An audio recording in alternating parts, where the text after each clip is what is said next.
Okay, welcome back to the Two-Stroke Turbo channel. My dog is wet. She's been out chasing ducks and squirrels, and she wants a little attention, and you're looking right up her nose. As always, she's a great little dog. But it's not a dog channel. It is the Two-Stroke Turbo channel, where we work on two-stroke cars, vans, trucks, you name it. So the white Haisetta has gone home. We're gonna do a little shop progress, kind of a shop what's going on in the shop. So a couple things here. This is a universal master cylinder made by Wilwood. It is a .625, which I believe is 5/8 in Yankee calculations.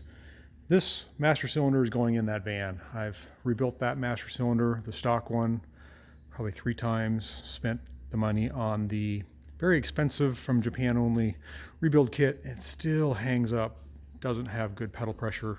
Not happy with it. I've got to find or make adapters to go to where my finger is touching right here. That's where the fluid non-pressurized goes in from the reservoir, and this is where the fluid comes out. The thread fittings are different. They're American, and we're going to Japanese. So working on this today, on this two-stroke van today. What else we got going on? Oh my goodness. If I look over to the restoration side of the shop, both those are my cars. They're not going to get worked on. We got to work on customer stuff.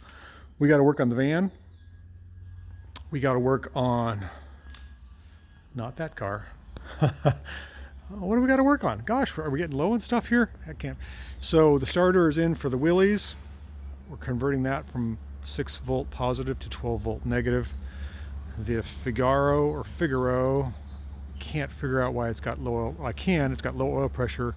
Nobody sells an oil pump for that car anywheres. That's a bummer. The blue truck, theft recovery. My truck got stolen and customers care. And how should I explain this? So this was my truck for 27 years, 30. It's been 30 years since I've owned it, and I sold it to my customer 6 months ago. It got stolen about 3 months ago and recovered. They stole ATMs with it, smashed out the back window, dented the cab, dented the whole truck everywhere. The good news is insurance really stepped up, paid for the truck, paid the customer, and then she gave me the truck back for salvage. Just gave it. She wants a new car, something that's not easily stolen. So I have the truck back. It runs and drives, but every part of it's damaged. So that'll be another video. The Figaro will be another video. The red CRV is getting fixed up, waiting for the cylinder head to come back. Here's a two-stroke car. This is a two-stroke channel. This is my old 1960 DKW 3.6. I've had a V8 in this car at one point in time. I finally got the right engine. I redid all the floors, put some aircraft seats in it, and then recently I was working on the body. My goal was to repaint the top. I didn't want to repaint the whole car because it takes too long, but the hood was bothering me because it was rusting out, kind of like the fenders here. I couldn't take it outside. I didn't have a windshield for it, and the corners were rusted, so I needed to fix that. So my goal was just to paint the top of the car, basically from here across the top and down around the back, and then I did that. So I painted the hood, which is base coat, and I painted the roof with single stage. You can see how shiny it is. But then I started looking at my masking, and I was like, so I had to mask it here, and that left all this. It just looks dumb, looks stupid. What I had, I don't know how to explain it. So I'm going to repaint it, and I think I'm going to repaint this part here. So basically everything from the belt line up. It just still looks dumb to me because it's like, why didn't I go through the rest of the effort and paint the rest of the car? I don't have time. So that's the thing. But I do have time to start it up, and it sounds really good. Again, this is a 3-cylinder, 2-stroke. We have red matching highlights throughout the car with the red coils, the red fan shroud, the red roof, and the red wheels. And it has a new exhaust system on it with a nice quiet muffler, and I'm hoping it'll start up because it's been a little while. And I'm not so sure I like these seats. Oh, once you're in, you're in. Turn the key on, you can hear the fuel pump running. This car has also been converted to 12 volt. Make sure it's in neutral. I'm going to give it a little bit of choke here, and then see if it'll start up. There she is. A little cold-blooded. I think it'll run. And I think it'll smoke.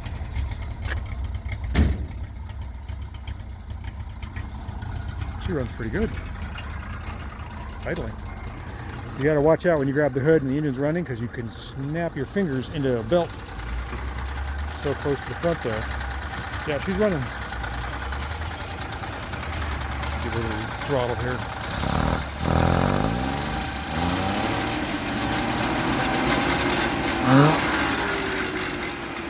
Sounds pretty good, actually. Very quiet now that I got the exhaust on it. Kind of like that. These things are really noisy. Gotta be careful with my fingerprints on the hood because it's yet to be painted. Still have to sand that, clear it, and this car should be good to go. I hope. Got to get some insurance on it and get some lights and things and sort it out like everything else. So speaking of sorted cars, the Nash is totally sorted. Been driving that every day, really enjoying it. Everyone has been really enjoying it. It's been a lot of fun. Taking the family out, finally something's paying off. Little Kia key van, starter's out, and it can't find one anywheres. So the starter shop is making me a new drive for the starter, which is going to be expensive. Vespa's got a bad wheel bearing in the rear. It's going to be a while before I fix that. That bums me out big time. It's really bad as the wheel bearing is just chunking and falling apart. I find bits of ball bearing in my parking lot. And I think that's it. The rest of the cars and stuff come and go, but it's going to be a good day, I think. If I can get this van going, I'll be super happy. So back to working on two-stroke cars. Thanks for checking in to the Two-Stroke Turbo channel. Hopefully you see cars and trucks here that you don't normally see in the rest of YouTube world. I think so. I really enjoy working on these little tin cans. It makes my world go round. All right, have a great day, and we'll catch you on the next video. Thanks for checking in.